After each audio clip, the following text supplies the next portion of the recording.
Hello my dear छोटे छोटे बच्चों, welcome back to our channel neat and clear botany. So भाई आज हम लोग बेटा अपना स्टार्ट कर रहे हैं क्लास 12th का very very very last topic हमारा रह गया था। वो टॉपिक अभी आज मैं इसको बेटा कंप्लीट कर देती हूँ। सो एक हमारा बहुत छोटा सा टॉपिक है, मैंने लास्ट आपको सीड तक का बता दिया था, बट एक सीड वायबिलिटी जिससे बहुत सारे मल्टीपल क्वेश्चन पूछे जाते हैं। डायरेक्ट क्वेश्चन आता है आपका कि आपको सीड वायबिलिटी के बारे में, उसकी ईयर पूछी जाती है।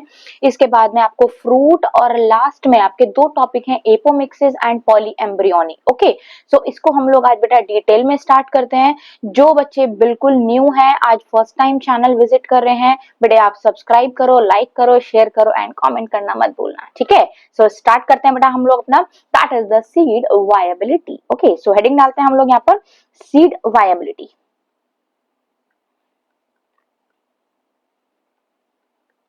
सीड वायबिलिटी, देखो यही मैंने आपको एक टर्म लिखवाया था, that is the pollen viability.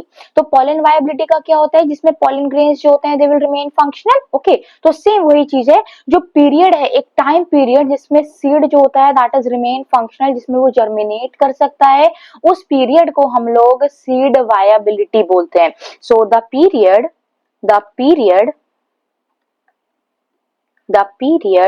For which the period for which seed retain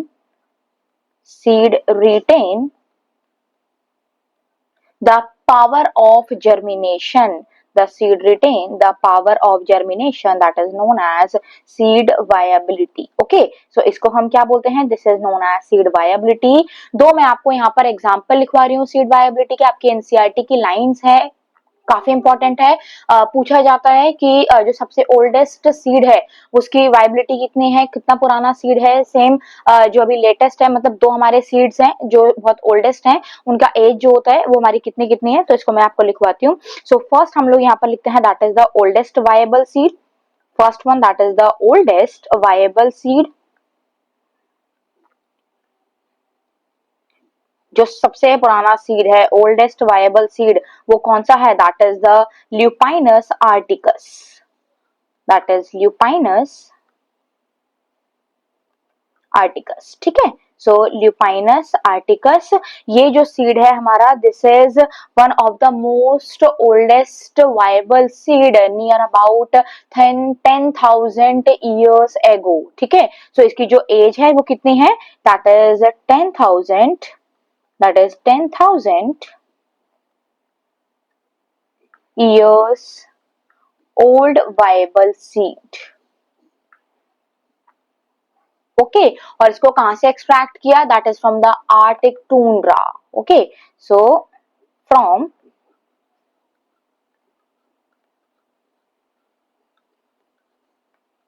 Arctic tundra, ठीक है। सो ये आपको यही चीज पूछी जाएगी, इसके अलावा और कुछ बहुत ज्यादा डिटेल में इसके बारे में आपसे कोई भी क्वेश्चन नहीं पूछा जाएगा, ठीक है।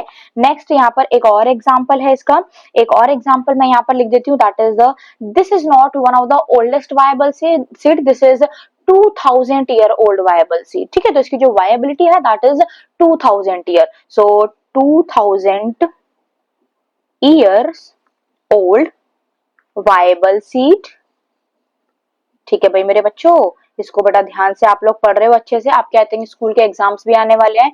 सो आप लोग एक बार जरा ट्राई करना, जितने भी क्लास 12th के बच्चे हैं, मुझे एक बार अपना कोई बच्चा जो जिसको लगता हो कि आगे का कुछ अगर देखना है तो मुझे आप लोग अपना कमेंट में एक बार सिलेबस आपका जो स्कूल में आ रहा है टर्म 1 में, वो आप मेरे को बता देना एक बार, ठीक है। So this is Phoenix dactylifera. Okay, Phoenix dactylifera. Okay, date palms. So यहाँ पर ये है हमारा, this is the 2000 year old, और इसको हमने कहां से एक्सट्रैक्ट किया, that is the King Herod palace.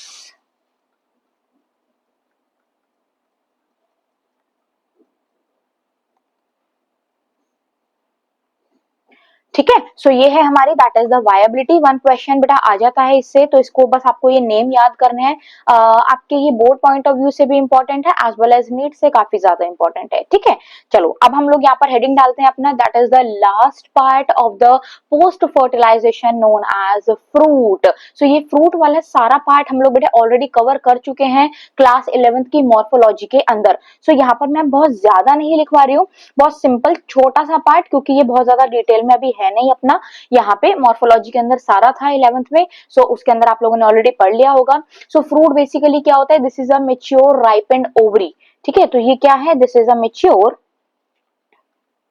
This is mature ripened, this is mature ripened ovary. ये फ्लैशी भी होते हैं, ड्राई भी होते हैं, तो इसके बारे में आप लोग डिटेल में सब कुछ पढ़ चुके हो। So it may be fleshy, it may be fleshy, it may be fleshy और ड्राई। तो इसके बारे में आपको एक कंपैरिजन लिखवाया गया है fleshy fruits and dry fruits के बारे में। ठीक है, तो कौन कौन से होते हैं इसके बारे में हम लोग आगे देखेंगे। नाउ ये जो फ्रूट्स हैं वो डिफरेंट डिफरेंट टाइप के होते हैं, 3 डिफरेंट टाइप्स के होते हैं। एक फ्रूट है हमारा that is the true fruit, एक कैटेगरी होती है हमारी that is the false fruit, and third category that is known as parthenocarpic fruit. Okay, so यहाँ पर हम लोग लिख लेते हैं कि कौन कौन से डिफरेंट डिफरेंट टाइप के फ्रूट्स हैं। सो 3 टाइप्स के बड़े फ्रूट होते हैं। इसमें आपको एग्जाम्पल पूछे जाते हैं, इनके एग्जाम्पल्स। ठीक है, तो इनके एग्जाम्पल्स थोड़े से एक बार ध्यान से आप लोग देख लेना। तो 3 टाइप्स के भाई हमारे फ्रूट हैं, कौन कौन से फ्रूट होते हैं। First one that is known as true fruit, first one जिसको हम बोलते हैं ट्रू फ्रूट। ठीक है, सेकंड है हमारा that is the false fruit, second one that is known as false fruit. Okay, and last category that is known as parthenocarpic fruit.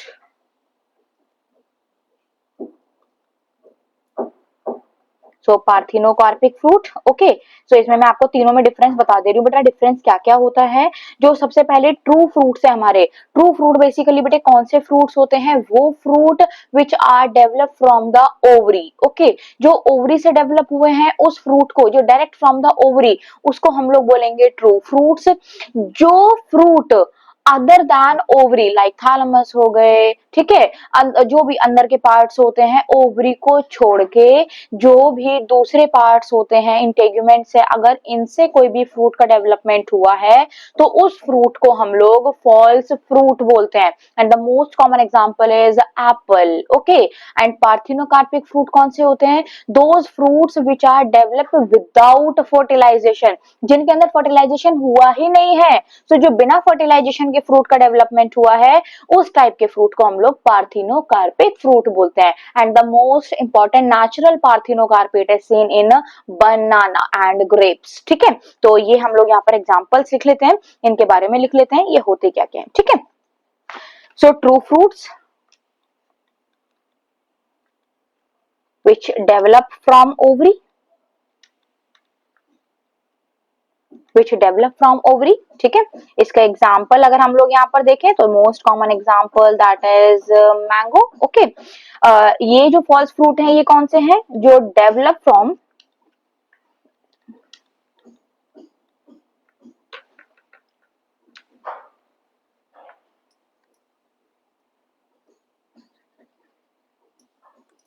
Develop other than ovary.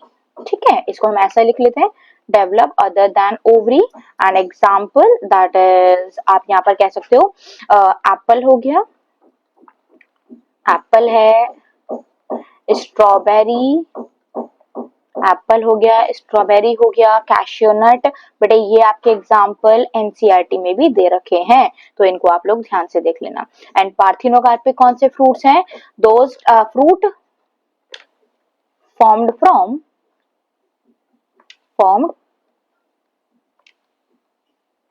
without fertilization। ठीक है, तो कोई ऐसा fruit जो बिना fertilisation के produce हो रहा है उसको हम लोग बोलते हैं पार्थिनोकार्पिक। एग्जाम्पल बनाना,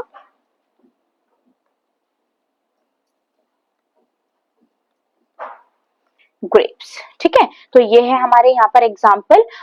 इनमें ऑक्सिन, एथाइलिन, ये सब अभी आप लोगों ने ऑलरेडी क्लास 11th का जो प्लांट ग्रोथ एंड डेवलपमेंट है उसमें हार्मोन्स के बारे में भी पढ़ा होगा, तो उसमें ऑक्सिन हार्मोन, एथाइलिन सब के बारे में भी देखा था, प्रमोट करते हैं पार्थिनोकार्पी। ठीक है, सो ये है हमारा about the fruit part.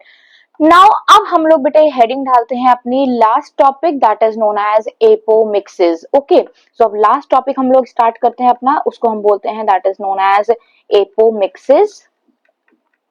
Apomixis, ठीक है। एपो, एपो का मतलब क्या होता है? अगर हम लोग एपो की बात करें तो एपो मीन्स विदाउट। एपो का मतलब होता है इट मीन्स विदाउट। ठीक है, इसको हम क्या बोलते हैं? This means without. And mixes का मतलब क्या है? Mixing of gamete. Mixing of gamete, तो इसका मतलब क्या है? एपोमिक्सिस एक ऐसा प्रोसेस है जहां पर without the mixing of gamete जो आगे सीड प्रोड्यूस होते हैं, तो बेसिकली एपोमिक्सिस से क्या होता है? सीड तो प्रोड्यूस होंगे बट विदाउट फर्टिलाइजेशन होंगे, तो उस कैटेगरी को हम लोग यहाँ पर एपोमिक्सिस बोलते हैं। ठीक है ना, तो इसको हम लोग, it is also known as seed production, it is also known as seed production without fertilization, seed production without fertilization, ठीक है, and it is also known as embryo formation without mixing of gametes। ठीक है, तो इसको हम लोग बोल देंगे embryo formation, embryo formation, embryo formation without mixing of gamete,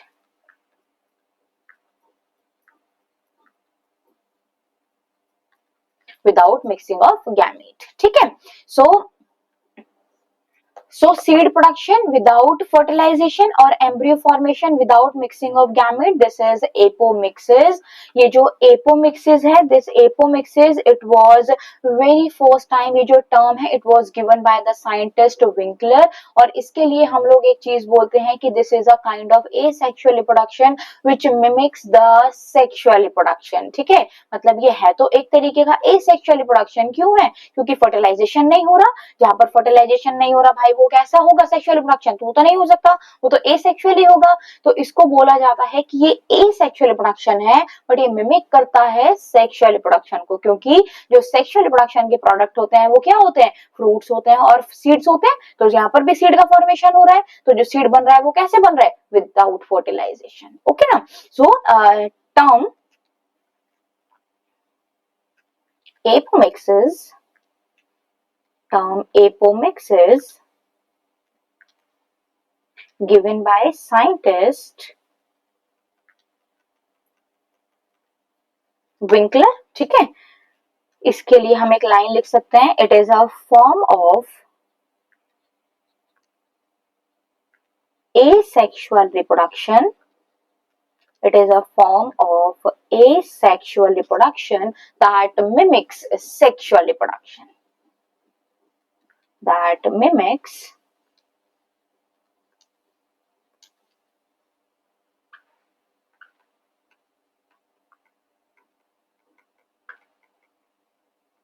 sexual reproduction. ठीक है, it is most common in the Asteraceae and Poaceae family, जो ग्रासेस होती हैं। So it is most common, it is most common in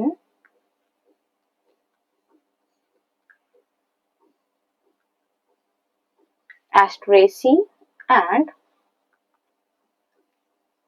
grasses। ठीक है, सो अगर हम लोग यहाँ पर देखें, ये जो एपोमिक्सिस है, basically apomixis are of two types. ठीक है, सो जो एपोमिक्सिस है वो कितने टाइप का है यहाँ पर? That is of two type. इससे पहले मैं आपको यहाँ पर एक दो वर्ड समझा देती हूँ ताकि आपको इजीली समझ में आ जाए कि हम आपको किस चीज के बारे में बात कर रहे हैं। ठीक है ना, सबसे पहली एक टर्म है यहाँ पे बेटा, सबसे पहला एक टर्म मैं आपको यहाँ पर यूज करूंगी, that is known as amphimixis, that is known as amphimixis। ठीक है, देखो बेटा, अब एम्फीमिक्सिस बेसिकली होता क्या है? जैसे अगर आप यहाँ पर देखो कि कोई भी, ठीक है, जैसे कोई भी ओव्यूल है, ओव्यूल से बनेगा megaspore mother cell, megaspore mother cell से आगे मेगास्पोर का फॉर्मेशन होगा, फिर उससे आगे जाकर के एम्ब्रियो सैक बनेगा, फिर उसके बाद में हमारा एग, जाइगोट, एम्ब्रियो, ये सारी चीजें बनती हैं। तो जिसके अंदर एक ऐसी स्टेज जहां पर मेगास्पोर का फॉर्मेशन होता है, उसको हम लोग, it is basically a type of sexual one, और जो हमारी सेक्सुअल चीज होती है, सेक्सुअल रिप्रोडक्शन होता है, उसको हम लोग एम्फीमिक्सिस भी बोलते हैं। ठीक है, तो इसको हम क्या बोलते हैं, this is known as amphimixis. So यहाँ पर अगर हम लोग देखें तो सबसे पहली ये जो एम्फीमिक्सिस है, बेसिकली एम्फीमिक्सिस का क्या होता है, यहाँ पर हम लिख देते हैं कि जो एम्फीमिक्सिस है, यहाँ पर in this process, in this process, in this process, ठीक है, in this process embryo form,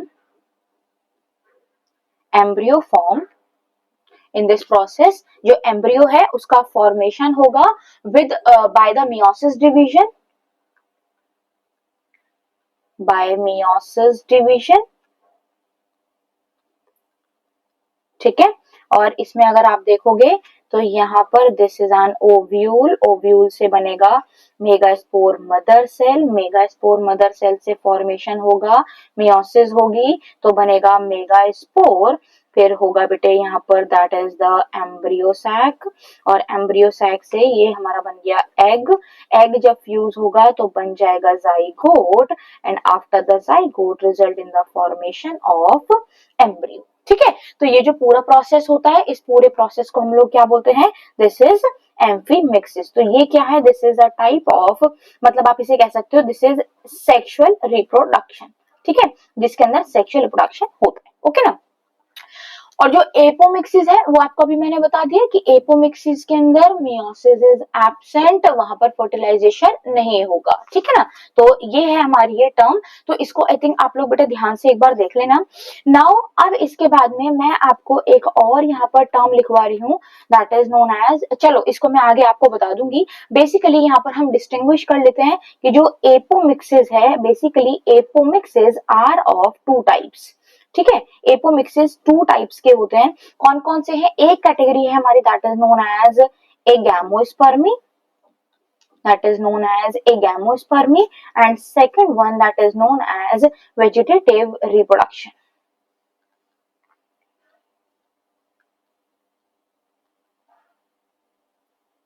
vegetative reproduction. ठीक है, तो एक है हमारी यहाँ पर दैट इज द एगैमोस्पर्मी। देखो बेटा, एगैमोस्पर्मी के अंदर क्या होता है कि जो न्यू इंडिविजुअल है वो फॉर्म होगा किसी सीड से। ठीक है, कोई भी जो न्यू इंडिविजुअल है वो फॉर्म होगा किसी सीड से, बट जो सीड यहाँ पर यूज हो रहा है उसके अंदर मियोसिस नहीं हुई होगी। ठीक है, तो क्या हुआ कि जो यहाँ पर सीड यूज हो रहा है वो विदाउट मियोटिक डिवीजन है, उसके अंदर मियोसिस नहीं हुई है, और उसी सीड से जिसमें मियोसिस डिवीजन नहीं हुई उससे आगे जाकर के फॉर्म होगा new individual. This category, this is known as agamospermy. ठीक है, तो इसको हम क्या बोल देते हैं कि यहाँ पर क्या होगा, न्यू इंडिविजुअल का तो फॉर्मेशन होगा, new individual formed from seed, formed from seed, but seed form,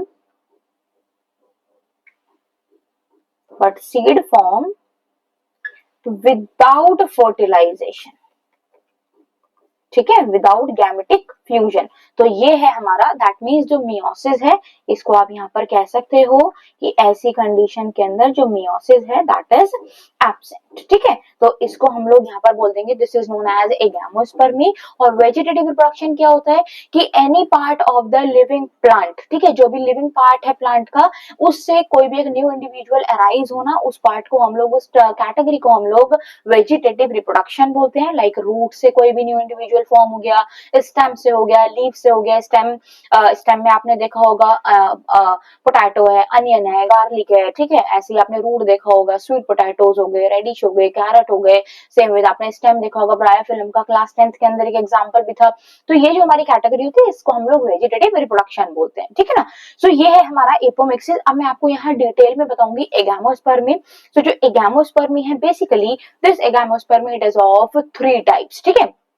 एक हमारी कैटेगरी है जिसको हम बोलते हैं स्पोरोफिटिक बडिंग, ठीक है। दूसरा है हमारा जिसको हम बोलते हैं रिकरेंट, और तीसरा है हमारा जिसको हम बोलते हैं नॉन रिकरेंट, ठीक है। तो फर्स्ट हम लोग यहाँ पर पढ़ेंगे about the recurrent एगामोस्पर्मी।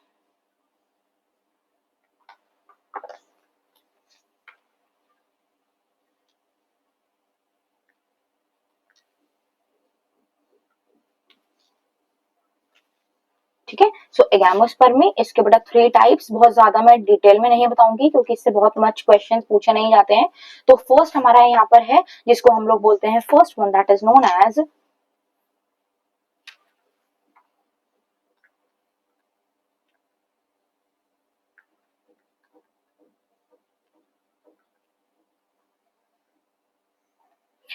That is known as recurrent agamospermy. Recurrent agamospermy basically जो बार बार बार बार होने वाला है उसको हम लोग रिकरेंट बोलते हैं।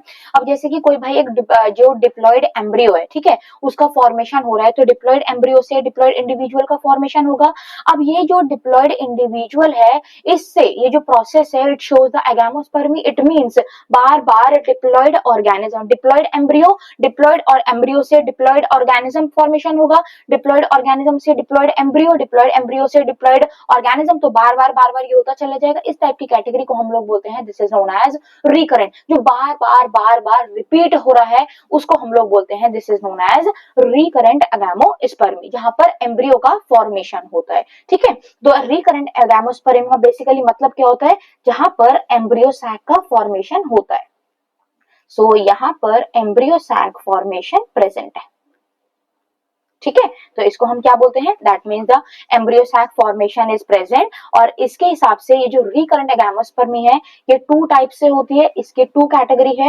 एक कैटेगरी होती है जिसको हम लोग बोलते हैं that is known as apospory, और दूसरी है जिसको हम बोलते हैं डिप्लोस्पोरी, ठीक है।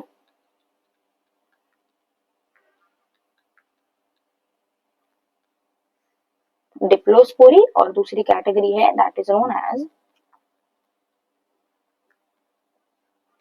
एपोस्पोरी, ठीक है।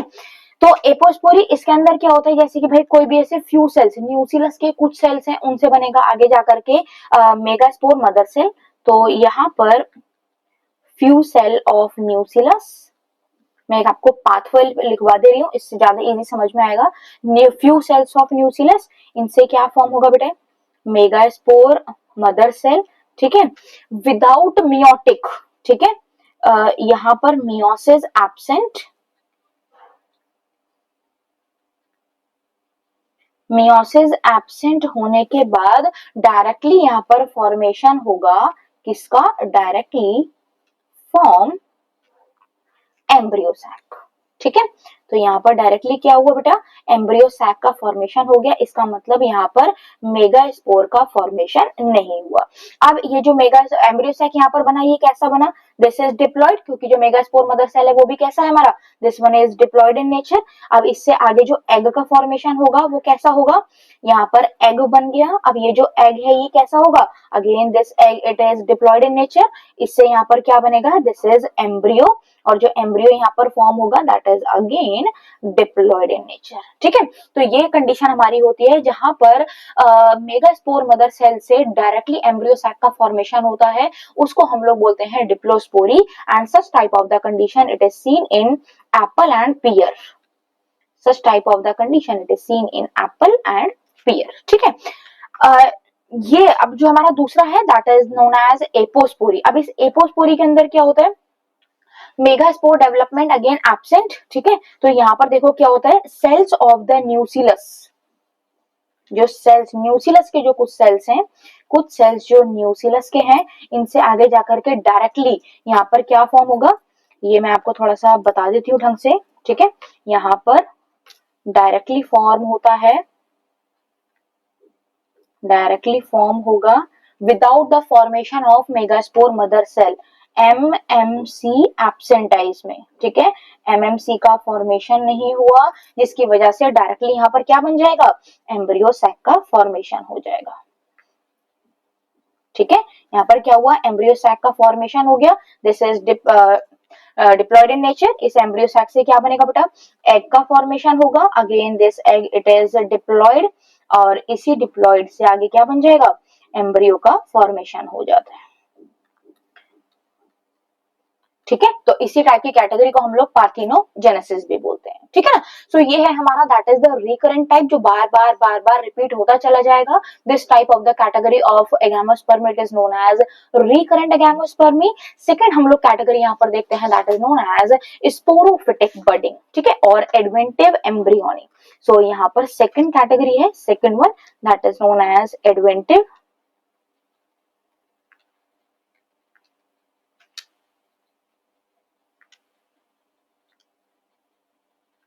और स्पोरोफिटिक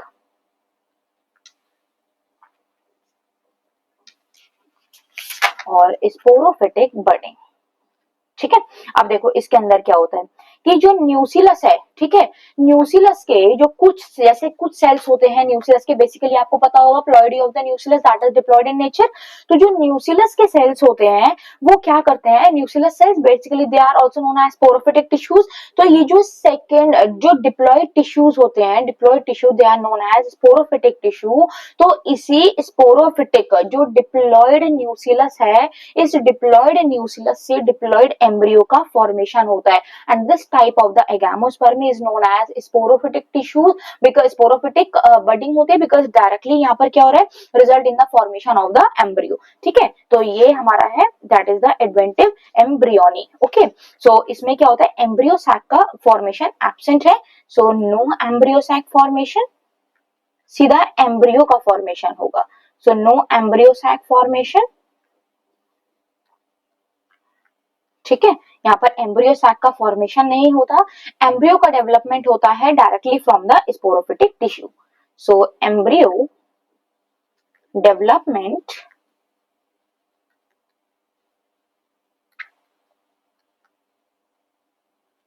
डायरेक्टली फ्रॉम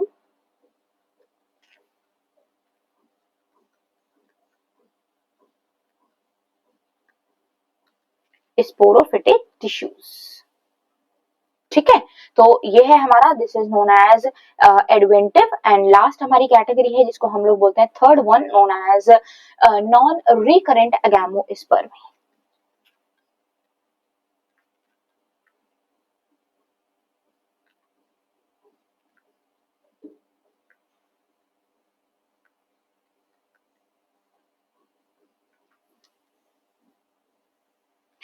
अब देखो ये जो नॉन रिकरेंट एगामोस्पर्मी है, बेसिकली ये बार बार रिपीट नहीं हो सकती है। ये क्यों रिपीट नहीं हो सकती है, क्योंकि जैसे समटाइम्स प्लांट के अंदर जो मियोसिस है will occur from the megaspore mother cell, ठीक है, और एम्ब्रियो सैक का फॉर्मेशन होता है, एग का फॉर्मेशन होता है। तो जो एग का फॉर्मेशन होगा वो हैप्लॉइड एग होगा, हैप्लॉइड एग से आगे haploid egg without fertilization result in the formation of embryo. So egg में फर्टिलाइजेशन नहीं होगा, जिससे आगे जाकर एम्ब्रियो बन जाएगा। तो जो एम्ब्रियो बनेगा वो भी कैसा होगा, हैप्लॉइड नेचर का होगा। सो जो ऐसे एम्ब्रियोज होते हैं उनकी जो लाइफ स्पैन होती है, उनकी जो लॉन्गेविटी होती है वो थोड़ी कम होती है, सर्वाइवल पीरियड कम होता है। तो ये बार बार रिपीट नहीं हो सकते, इसीलिए इस टाइप की कैटेगरी को हम लोग नॉन रिकरेंट टाइप बोलते हैं। ठीक है ना, तो यहाँ पर नॉन रिकरेंट में बेसिकली क्या होता है कि जो मेगास्पोर मदर सेल है, मेगास्पोर मेगास्पोर मदर सेल, इससे आगे होगी बेटा मियोसिस, मियोसिस होकर इससे क्या बन जाएगा, मेगास्पोर का फॉर्मेशन होगा। इससे क्या होगा बेटा, मेगास्पोर का फॉर्मेशन हो जाएगा। अब जब इससे मेगास्पोर का फॉर्मेशन हो गया तो अब यहाँ पर आगे क्या बनेगा, एम्ब्रियो सैक का फॉर्मेशन होगा। ठीक है, इससे क्या होगा, एम्ब्रियो सैक का फॉर्मेशन होगा। समटाइम्स अब ये जो एम्ब्रियो सैक यहाँ पर बना, तो ये एम्ब्रियो सैक इससे क्या बन जाएगा, हैप्लॉइड एग बनेगा, हैप्लॉइड एग। और ये जो हैप्लॉइड एग होगा, इस हैप्लॉइड एग से without fertilization without fertilization, without fertilization embryo का फॉर्मेशन होगा। ठीक है, सो यहाँ पर क्या हो रहा है, ये जो एम्ब्रियो बन रहा है ये कैसा है, this embryo it is haploid in nature. तो जो ऐसे टाइप के एम्ब्रियोज होते हैं उनका सर्वाइवल, उनके लिए हर चीज थोड़ी सी डिफिकल्ट होती है। सो ये है हमारा, this is the haploid parthenogenesis. और दूसरा ये भी होता है कि सम टाइम अदर देन, ठीक है, जो मतलब एग के अलावा जो सिनर्जिड्स हो गए, एंटीपोडल्स हो गए, उनमें भी विदाउट फर्टिलाइजेशन एम्ब्रियो का फॉर्मेशन होता है। इसको भी हम लोग यहाँ पर एपोगैमी बोलते हैं। सो यहाँ पर हैप्लॉइड अदर सेल लाइक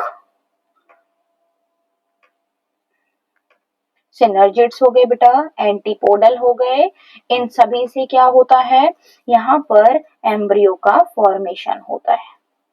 ठीक है, तो ये आपको पता होगा, these are also haploid in nature. So इस टाइप की कंडीशन जहां पर एग के अलावा कोई और सेल इन्वॉल्व है for the formation of the embryo, this तब ये जो प्रोसेस है, इस प्रोसेस को हम लोग बोलते हैं, this is known as apogamy. ठीक है, तो इसको हम क्या बोलते हैं, this is known as apogamy. And this apogamy, this is very important, okay ना। सो ये है हमारा about the apomixis. Now very very very last topic हमारा एनसीईआरटी का, that is known as polyembryony. I think this is very much clear to all of you. So heading डालते हैं बेटा यहाँ पर हम लोग, that is the polyembryony. But polyembryony का मतलब ये होता है कि occurrence of more than one embryo inside a seed. ठीक है, एक सीड के अंदर एक से ज्यादा अगर एम्ब्रियो का फॉर्मेशन होता है तो उस प्रोसेस को हम लोग पॉलीएम्ब्रियोनी बोलते हैं। This polyembryony it was very first time discovered by the scientist Leeuwenhoek. Okay, so यहाँ पर this is first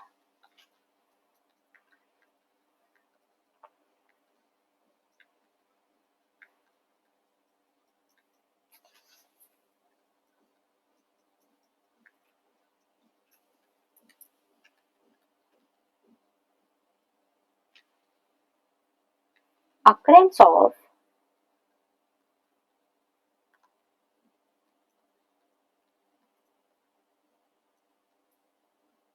more than one embryo in a seed. This is known as polyembryony। और ये जो polyembryony है इसके 3 different types होते हैं। कौन कौन से टाइप हैं, एक है हमारी यहाँ पर सिंपल polyembryony, एक है हमारी यहाँ पर cleavage polyembryony, and third one that is known as adventive polyembryony। ठीक है, तो सबसे पहले हम लोग यहाँ पर देखते हैं बेटा, ये मैं आपको सिर्फ इसलिए लिखवा रही हूँ ताकि बिल्कुल भी कंफ्यूजन ना रहे। ठीक है, हर चीज आपकी बिल्कुल क्लियर कट रहे ताकि आपको समझ में आ जाए सारी चीजें। सिर्फ ये मैं लिखवाने का मेरा यही एक मेन मकसद है, नहीं तो इनमें बहुत ज्यादा क्वेश्चन नहीं आते हैं। जो बेसिकली क्वेश्चन पूछे जाते हैं दैट इज एग्जाम्पल बेस्ड। ठीक है,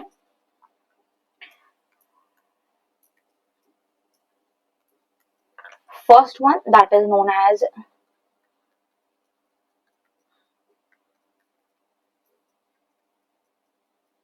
simple polyembryony। Simple polyembryony, this is seen in POA, this is seen in Casuarina, this is seen in citrus। ठीक है, तो इसमें क्या होता है, जनरली वी सी किसी भी ओव्यूल के अंदर there is a presence of one embryo site. So यहाँ पर अगर मैं आपको ये सपोज ये कोई मिल गया स्पोर,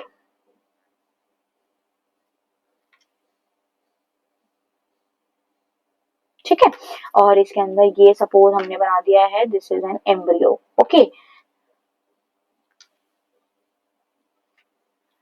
ये एम्ब्रियो मतलब एग से एम्ब्रियो बन जाएगा, और ये जो पूरा है हमारा स्ट्रक्चर, ठीक है, ये वाला पूरा स्ट्रक्चर ये है हमारा, this is embryo sac.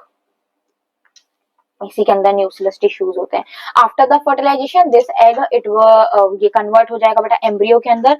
But some time होता क्या है कि inside the ovule there is presence of more than one embryo sac, ठीक है। तो समटाइम्स क्या होता है कि जो एक मतलब ओव्यूल है उसके अंदर एक से ज्यादा एम्ब्रियो सैक फॉर्म होते हैं और हर एम्ब्रियो सैक से आगे जाकर डिफरेंट डिफरेंट एम्ब्रियो बन जाते हैं। सो मल्टीपल एम्ब्रियो का फॉर्मेशन होता है।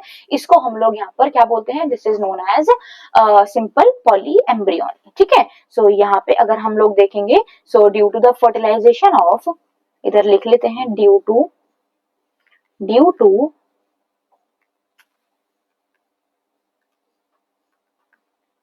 fertilization of more than one egg, more than one egg in an ovule, तो इसको हम लोग क्या बोलते हैं, this is known as simple poly embryony, ठीक है। सेकंड हमारी कैटेगरी है that is known as cleavage poly embryony. So second हम लोग यहाँ पर लिखते हैं that is the cleavage poly embryony.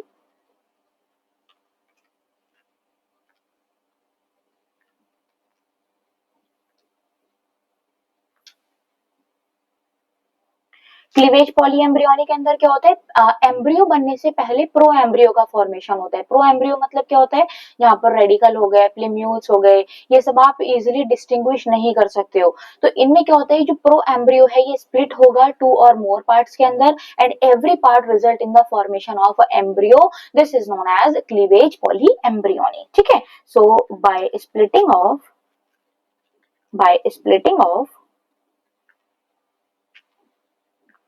pro-embryo. This is by splitting of pro-embryo, and this type of the condition it is common in pinus, orchids, ठीक है। तो इसके अंदर क्या होता है, यूजुअली जो प्रो एम्ब्रियो है, दिस प्रो एम्ब्रियो ये क्या होगा, स्प्लिट्स होता है टू और मोर पार्ट्स के अंदर, ठीक है। And every part form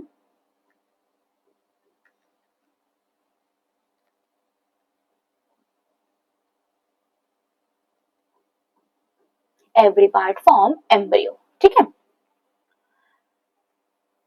last हमारी कैटेगरी है third one that is known as adventive polyembryony. इसके अंदर क्या होता है कि एक तो नॉर्मली एम्ब्रियो सैक है, उससे जाकर के एम्ब्रियो बनेगा, वो हमारा सेक्सुअल रिप्रोडक्शन के थ्रू। बाकी कुछ न्यूसिलस हो गए, स्पोरोफिटिक टिश्यूज हो गए, इंटेगुमेंट्स, इनसे भी कुछ एम्ब्रियो का फॉर्मेशन होता है। इस कैटेगरी को हम लोग क्या बोलते हैं, this is known as adventive polyembryony. So formation of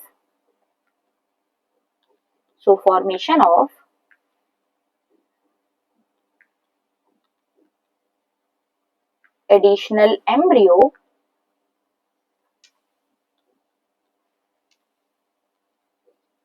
from different formation of additional embryo from different parts of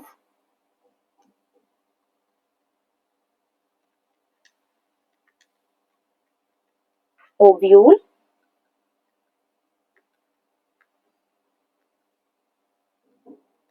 other than egg like synergids and antipodal। Okay, so इस कैटेगरी को हम बोलते हैं adventive polyembryony and this type, इसके जो example हैं that is citrus, mango, groundnut, onion, ठीक है। सो बेटे this is all about chapter number 1 that is the sexual reproduction in flowering plant. So बढ़िया हुआ, आज हमारा चैप्टर ये हो गया है बिल्कुल फिनिश। आप इसको करो। अब हम लोग नेक्स्ट अपना चैप्टर स्टार्ट करेंगे that is the principle of inheritance. So हमारा जेनेटिक्स स्टार्ट होगा, मोस्ट इंपॉर्टेंट, बहुत इंटरेस्टिंग है अपना जेनेटिक्स पार्ट। सो इसके बारे में हम लोग नेक्स्ट लेक्चर में कंटिन्यू करेंगे। Till then thank you so much, take care all of you, bye. And बेटा सब्सक्राइब करना मत भूलना।